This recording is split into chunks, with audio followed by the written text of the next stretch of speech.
अब बात उत्तराखंड के मुख्यमंत्री पुष्कर सिंह धामी की अनूठी पहल की। सीएम धामी मुख्य सेवक संवाद कार्यक्रम में शामिल हुए। सौर स्वरोजगार योजना के लाभार्थियों से संवाद किया। खास बात यह है कि ये जनता से सीएम धामी का सीधा संवाद है।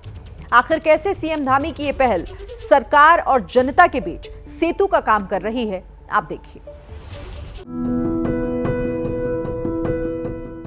मेहनत का सम्मान, तरक्की का सम्मान, हौसले और हुनर का सम्मान। ये सिर्फ तस्वीर नहीं है, ये उस दूरदर्शिता और पारदर्शिता की कड़ी है जिसने जनसंवाद के नए मॉडल को आकार दिया है। तस्वीरें उत्तराखंड की राजधानी देहरादून की हैं, जहां मुख्यमंत्री पुष्कर सिंह धामी ने सौर स्वरोजगार योजना के लाभार्थियों से संवाद किया। खास बात यह है कि यह जनता से सीएम धामी का सीधा संवाद है। इतना ही नहीं, सीएम धामी पूरे देश में सरकारी योजनाओं के लाभार्थियों से सीधे संवाद की पहल करने वाले पहले मुख्यमंत्री बने हैं। संकल्प है, विकसित भारत का जो लक्ष्य है वो तभी साकार होगा।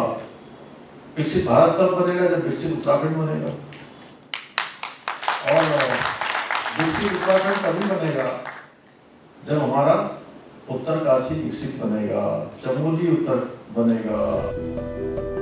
मुख्यमंत्री पुष्कर सिंह धामी की अनूठी पहल मुख्य सेवक संवाद उत्तराखंड में प्रशासनिक पारदर्शिता और लोकतांत्रिक संवाद का प्रतीक बनती जा रही है। ये सिर्फ एक कार्यक्रम नहीं, बल्कि मुख्यमंत्री और जनता के बीच एक सीधा और पारदर्शी पुल है, जहां सरकार जनता से नहीं बल्कि जनता सरकार से संवाद करती है। इसके तहत सीएम धामी अब तक 500 से अधिक लाभार्थियों से सीधे संवाद कर चुके हैं। संवाद कार्यक्रम के अब तक 4 संस्करण का आयोजन हो चुका है। कार्यक्रम का मुख्य मकसद लाभार्थियों से सीधा संवाद करना, योजनाओं के जमीनी हालात को समझना और इनमें आने वाली दिक्कतों का मौके पर ही समाधान करना है। यही वजह है कि जिन सरकारी योजनाओं का लाभ जनता तक पहुंचने में वक्त लगता है, वो अब सीधे संवाद और समाधान के जरिए आम लोगों तक तुरंत पहुंच रही है। मुख्य सेवक संवाद की सबसे बड़ी खासियत इसकी सहजता और पारदर्शिता है, जहां कोई औपचारिक मंच नहीं होता, सिर्फ एक आम इंसान और राज्य का मुखिया आमने सामने होते हैं। इस संवाद में मुख्यमंत्री जनता की बातों और सुझावों को गंभीरता से सुनते हैं और तुरंत कार्रवाई के निर्देश देते हैं। किंतु मैं चाहता हूं कि इसके लिए ब्लॉक स्तरों में मीटिंगें कराई जाएं, बैठकें कराई जाएं, ताकि इससे अन्य लोगों को भी इसका लाभ मिल सके।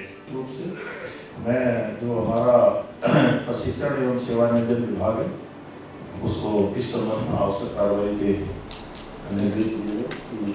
साफ है कि मुख्य सेवक संवाद सिर्फ एक सरकारी कार्यक्रम नहीं, बल्कि जनभागीदारी, लोकतांत्रिक सहभागिता और उत्तरदायी शासन का वह प्रारूप है जो आने वाले समय में अन्य राज्यों के लिए उदाहरण बन सकता है।